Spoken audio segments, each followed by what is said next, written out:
урматтуу мекендештер, өзүңүздөргө белгилүү болгондой 2 айдан бери ушу жалпы республикалык курултай өткөзөбүз деп Атамбаевдин авторитардык бийлигинин ар кандай буттосууларынын аракети менен 2 жолу жылганын жакшы билесиздер.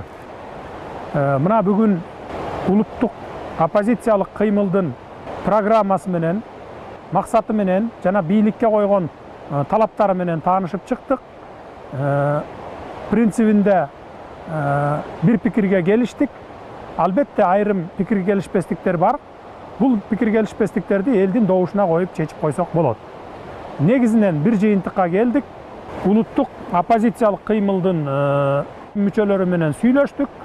Ортодо ушундай чагымчыл уюштуруп, ар кандай бузукулук иштерге барган күчтөрдүн азгырыгына алданбайлык.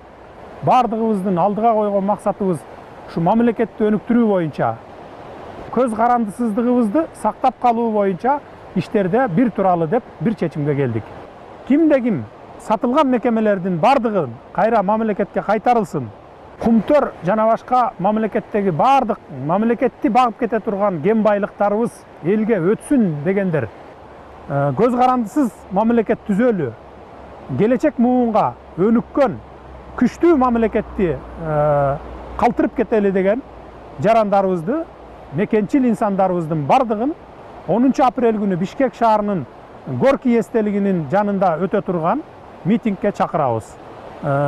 Бишкек шаарына келе албаган областтарда, райондордогулар болсо, областтык борборлордо чогулуп, өзүңөрдүн чечимиңерди кабыл алып, Бишкек шаарына жалпы ошо Бишкек шаарында өтө турган курултайга чечимиңиздерди жөнөтсөңүздөр болот.